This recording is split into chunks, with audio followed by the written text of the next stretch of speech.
हाय दोस्तों, मैं Virat sir knowledge motivation blogs में आपका स्वागत है। टारगेट मैट्रिक बिहार बोर्ड परीक्षा जो भी इससे पहले पूरा संस्कृत किताब, ट्यूशन का प्रश्नोत्तर और संस्कृत व्याकरण का लकार, विभक्ति, सर्वनाम, बालक, बालिका, फल, मुनि, साधु शब्द रूप शुरू से नहीं देखे हैं तो कृपया इस चैनल पर जाकर जरूर देख ले, क्योंकि परीक्षा में सारा प्रश्न यहीं से पूछा जाता है। तो आज हम संस्कृत व्याकरण का सबसे मोस्ट वेरी इंपॉर्टेंट टॉपिक पर बात करने जा रहे हैं, जहां से 5 मार्क्स से 6 मार्क्स का प्रश्न आना तय। तो समय न गवाते हुए, क्योंकि वक्त कम है, जितना दम है उतना लगा दो। कुछ लोगों को मैं जगाता हूं और कुछ लोगों को आप जगा दो। तो आज का टॉपिक इस तरह है। सबसे पहले सर्वनाम सूत्र। सर्वनाम सूत्र देखिएगा बच्चों। एक वचन, द्विवचन, बहुवचन। वचन मतलब होता है संख्या। एक वचन यानी एक संख्या। द्विवचन मतलब 2 संख्या। बहुवचन मतलब 2 से अधिक संख्या। ध्यान रखिएगा बच्चों, दोस्तों। सर्वनाम सूत्र नाम से ही पता लग रहा होगा कितना मोस्ट बीवीआई है। संस्कृत सब्जेक्ट इसके बिना अधूरा है। सर्वनाम सूत्र के बिना संस्कृत सब्जेक्ट, संस्कृत विषय अधूरा है। सर्वनाम, सर्व मतलब होता है सभी जगह। तो सभी जगह प्रयोग होने वाला ये फॉर्मूला, ये सूत्र है बउआ। दोस्तों याद रखिएगा। इधर है प्रथम पुरुष, मध्यम पुरुष, उत्तम पुरुष। प्रथम पुरुष का परिभाषा इस तरह होता है, जिसके बारे में कहा जाए उसे प्रथम पुरुष कहते हैं। जैसे वह, वे दोनों, वे लोग। मध्यम पुरुष किसे कहते हैं? तो सुनने वाला को मध्यम पुरुष कहते हैं। जैसे तुम, आप, तुम दोनों, आप दोनों, तुम लोग, तुम सब, आप लोग, आप सब। उत्तम पुरुष का परिभाषा क्या होता है? तो बोलने वाला को उत्तम पुरुष कहते हैं। जैसे मैं, हम दोनों, हम लोग, हम सब। तो आइएगा सूत्र पे, फॉर्मूला पे इस तरह होता है सर्वनाम सूत्र। स तौ ते, तवम युवाम यूयम, अहम आवाम वयम। यहाँ पर ध्यान दीजिएगा दोस्तों। यहाँ पर सा विसर्ग है, एक सा का सा है। तो दोनों का अर्थ वह ही होता है, वह। तो सा मतलब वह होता है पुल्लिंग के लिए, और सगसा मतलब वह होता है स्त्रीलिंग के लिए। तौ मतलब होता है वे दोनों। ते मतलब होता है वे लोग या वे सब। त्वम का हिंदी होता है तुम या आप। युवाम का हिंदी होता है तुम दोनों या आप दोनों। यूयम का हिंदी होता है तुम लोग या तुम सब, या आप लोग या आप सब। हम मतलब होता है मैं या हम। आवाम मतलब होता है हम दोनों। वयम मतलब होता है हम सब या हम लोग। ध्यान दीजिएगा बच्चों अब इस पे। अस मतलब होना। अस होना धातु का लट लकार वर्तमान काल। ट्रिक क्या है बच्चों?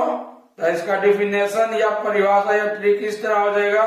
जिस वाक्य के अंत में हाय हो हूं लगा रहे तो उसे लट लकार वर्तमान काल यानी अस होना धातु पर उसका वाक्य बनेगा, अनुवाद बनेगा। ठीक है, अनुवाद इस तरह पहचाना जाएगा कि जिस वाक्य के अंत में है हो हूं लगा रहे। तो इसका फॉर्मूला क्या होता है? वायु प्रलय, एक वचन, द्विवचन, बहुवचन, प्रथम पुरुष, मध्यम पुरुष, उत्तम पुरुष। अब अस मतलब होता है होना। तो देखिए इसी पर कैसे बनता है। अस्ति, अस्ता, संति, असि, अस्था, अष्ट, अस्मि, अस्वा, अस्मा। फिर से एक बार। अस्ति अस्थ संति असि अस्था अस्त अस्मि अस्वा अस्मा। ध्यान रखिएगा, ट्रिक पहचान का नियम। जिस वाक्यांत में आए हो हूं लगा रहे। अगला है लंग लकार भूतकाल, तभी अस होना धातु का, लंग लकार भूतकाल। इसका क्या है पहचानने का नियम? तो जिस वाक्यांत में था थे थी लगा रहे उसे लंग लकार भूतकाल का वाक्य समझा जाता है, अर्थात वो अस धातु पर बनेगा। तो इसका क्या होता है? एक वचन, द्विवचन, बहुवचन, प्रथम पुरुष, मध्यम पुरुष, उत्तम पुरुष। इसका फॉर्मूला क्या होता है सूत्र? तो आसित आस्तम आसन, आसित आस्तम आस, आसम आस्व आस्म। फिर से आसित आसम, आसित आस्तम आसन, आसी आस्तम आस, आसम आस्व आस्म। उसी तरह आया 3 नंबर भव होना धातु। भव होना धातु का लिट लकार अर्थात भविष्यत काल। इसका क्या पहचानने का नियम है या परिभाषा क्या हो जाएगा? तो जिस वाक्यांत में गा गे गी लगा रहेगा उसे लिट लकार अर्थात भव धातु पर बनेगा।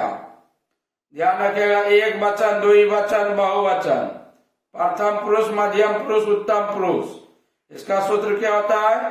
तो भविष्यति, भविष्यता, भविष्यंति, भविष्यसि, भविष्यथा, भविष्यत, भविष्यामि, भविष्यावा, भविष्यामा। फिर से एक बार मेरे साथ रिवीजन कीजिए। भविष्यति, भविष्यता, भविष्यंति, भविष्यसि, भविष्यथा, भविष्यत, भविष्यामि, भविष्यावा, भविष्यामा। अब चौथा है। चौथा क्या है? अस होना धातु का लोट लगा। ध्यान रखिएगा, इसको पहचानने का नियम। तो इसके वाक्य में, लोट लकार के वाक्य में आदेश देने और लेने का बात होगा। तो समझ जाइएगा ही अस धातु पर बनेगा लोट लकार का वाक्य है। तो एक वचन, द्विवचन, बहुवचन, प्रथम पुरुष, मध्यम पुरुष, उत्तम पुरुष। अस्तु अस्तम संतु, एधि अस्तम एस्त, असानी असाव असाम। अस्तु अस्तम संतु, एघि अस्तम अस्त, असानी असाव असाम। ध्यान रखिएगा दोस्तों। अगला है 5वां विधिलिंग लकार। चाहिए या इच्छा बोधक अपना जताएगा। इसका क्या होगा परिभाषा? तो जिस वाक्यांत में चाहिए लगा रहेगा उसे विधिलिंग लकार का वाक्य समझा जाता है। वही देख लीजिए फॉर्मूला, सूत्र। एक वचन, द्विवचन, बहुवचन, प्रथम पुरुष, मध्यम पुरुष, उत्तम पुरुष। स्यात् स्याताम स्यु या स्यु पढ़ सकते हैं इसको, स्यु या स्यु। स्यात् स्याताम अस्यु या स्यु। स्या स्यातम स्यात्, श्याम श्याम श्याम। स्यात् स्यातम स्यु, स्या स्यातम स्यात्, श्याम श्याम श्याम। अब अनुवाद पूरक विशेषण प्रयोग। अब इस तरह देखिए कैसे बनता है अनुवाद। राम सुंदर है, राम सुंदर है। तो ध्यान दीजिएगा दोस्तों, यह वाक्यांत में है लगा हुआ है तो यह चल जाएगा अस धातु का लट लकार में। इस पे चल जाएगा अस धातु के लट लकार में, यानी अस्ति अस्था संति असि अस्था अस्त अस्मि अस्मा अस्मा पर बनेगा। तो राम, राम एक व्यक्ति है तो एक व्यक्ति को विसर्ग संस्कृत में प्रस्तुत करने के लिए उसमें विसर्ग लगाया जाता है, तो हो जाएगा रामा। और सुंदर जो है यहाँ पर धातु है, ये सब्जेक्ट के अनुसार यानी कर्ता के अनुसार बदलेगा। तो रामा सुंदरा अस्ति, एक व्यक्ति, तो प्रथम पुरुष का एक वचन में जाएगा तो अस्ति हो जाएगा। उसी तरह सीता सुंदर है, तो सीता यहाँ पर स्त्रीलिंग है, तो कोई भी स्त्रीलिंग नाम को संस्कृत में प्रकट करने के लिए जियो का तियों आ जाता है, यानी कोई बदलाव नहीं होता है। तो सीता ऐसी सब्जेक्ट के अनुसार ही चेंज होता है। तो सीता सुंदरी अस्ति। अगला है लड़के स्वस्थ हैं, लड़के स्वस्थ हैं। तो बालका स्वस्था संति, 4 नंबर प्रश्न, 2 लड़के स्वस्थ हैं, बालका बालको बालका और लेडीज सब के बारे में बता चुके हैं, विभक्ति में चला गया। 2 लड़के यानी बालको होगा, बालको स्वस्थ अस्ता, सब्जेक्ट के अनुसार चेंज होगा स्वस्थ। 5 नंबर क्वेश्चन है, हम लोग चतुर हैं, तो हम लोग का क्या हो जाएगा सर्वनाम सूत्र के अनुसार? सात होते तवम युवम यूयम अहम आवाम वयम। वयम मतलब होता है यानी उत्तम पुरुष का बहुवचन में जाएगा, हम लोग या हम सब, तो उत्तम पुरुष का बहुवचन में हो जाएगा वयम चतुरा अस्मा, लट लगा बनेगा। 6ठा क्वेश्चन है, वह छात्र है, तो सा छात्रा अस्ति। 7 नंबर क्वेश्चन है, मंदिर विशाल है, मंदिरम विशालम अस्ति, लड़के सुंदर हैं, लड़के का हो जाएगा बालका सुंदरा संति, नदी का जल पवित्र है।